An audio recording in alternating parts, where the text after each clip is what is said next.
Thanks, Tommy. So I'm Randy, and I'm an alcoholic. Hey, Randy. And I'm really grateful to be here today, as every Saturday. I love this meeting. I love this group. And, Tommy's the only one that identified as a newcomer. And I know Tommy for a long time. So there aren't any like newly sober people in this room, like that haven't been exposed to the message for a while, I think. And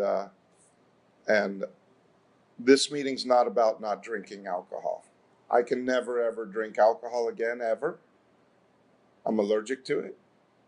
But that's just the beginning of why I come to AA. I mean, that's just the thing that brought me here, was the pain of the alcohol. But the reason I'm here is because I have a disease that centers in my mind that does not go away with not drinking. It actually gets louder. It gets more fault-finding, more opinionated, more unsatisfied as time passes. Because the same disease that tells me how unsatisfied I am is also telling me that I should be better than I am because I have time now. So it's the same mind. It's telling me I'm a loser because I'm in AA, and then it's telling me I should be further along because I'm in AA. And so it's the same rat race that's always chasing itself, trying to get better. So I'm here right now because I have to remember to be here right now. That's why I come to this meeting, is to be reminded that this is the only moment right here, right now. This is the only moment that I can be healed of alcoholism. If I could get present here right now. And so this is a safe space to get present because there's nothing going on in here. There's nothing to do. We don't even make coffee. You can't even obsess about coffee. Or you can, but it's not happening, so forget about it. There's nothing to do. There's nowhere to go. There's no money to be spent. There's no people to break up with or get back together with. There's none of that. There's no work to be done. There's nothing to be done right now. So right now, you could have the experience of completely surrendering to this moment in this environment right here. And let go of all of your old ideas, all of the story, all of the stuff that your mind is wanting to talk to you about right now, that's telling you that what's wrong, because there's nothing wrong right now. There's nothing wrong. You're as healthy as you're ever going to be right this moment, right now. You have everything you need to enjoy this moment right now. And if you could practice it here and have one moment of sanity right now, then maybe you could remember what that felt like and experience that again by going for it. It doesn't happen by accident. And it doesn't happen because it's happened before. It doesn't happen in time. It doesn't happen because of meetings. It doesn't happen because you read some stuff. It only happens right now because I say, Power, could you be with me? Could you help me to be with you? And in my willingness to not energize my thoughts, to not ask me what I think about anything right now, even about what I'm saying right now. So, who cares to admit complete defeat?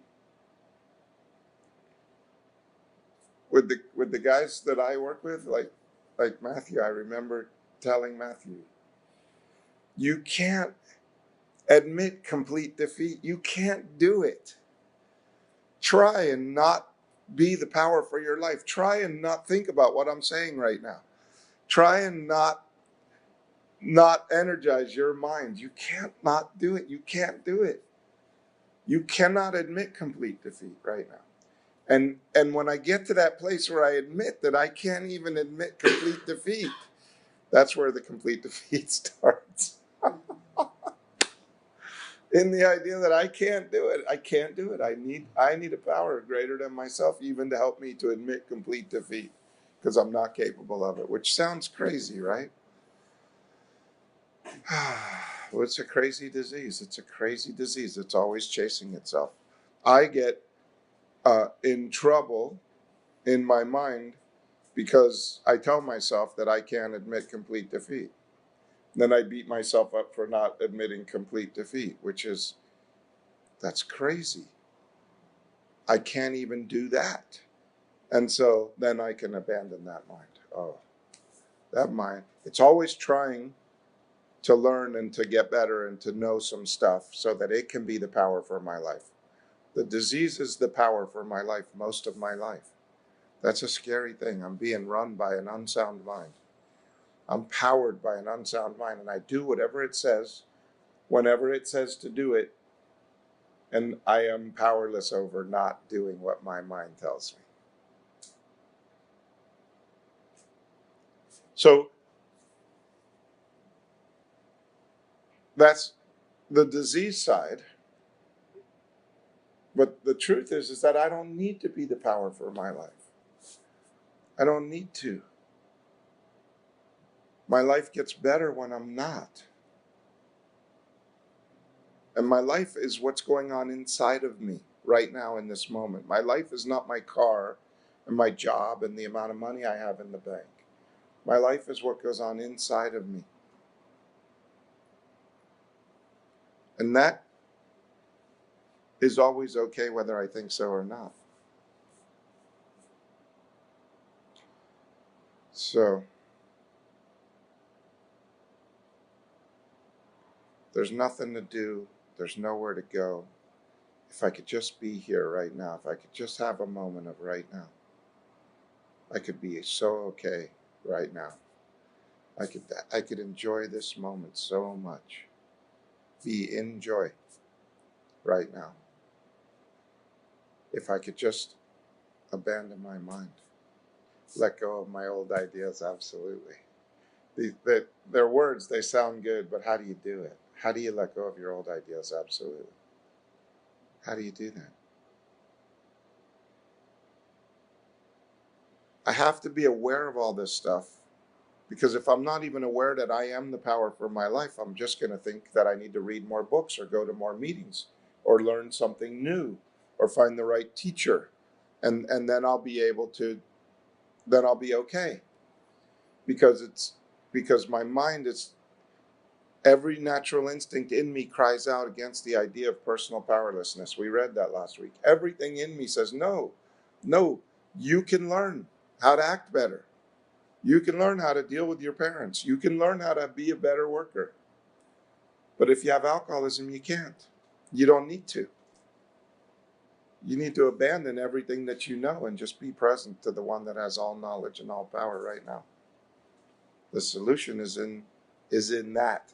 You know, I was talking to somebody about they want to do some therapy, and I encourage them to do therapy because therapy is great for opening your mind up to who you are and what the story is. But that's as far as it goes, as far as therapy goes. And I'm not an expert on therapy, and I haven't done therapy, and I'm not a therapist. And what I'm saying right now, I probably don't know anything about except for my experience.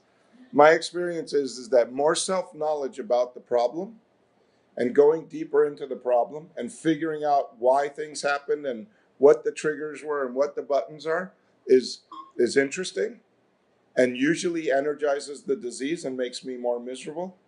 And that the solution is in the solution. It's not in the problem. So knowing more about the problem doesn't help me. Abandoning that mind where the problem is and turning my attention to this higher power and doing these steps as a way of life is where the answer is.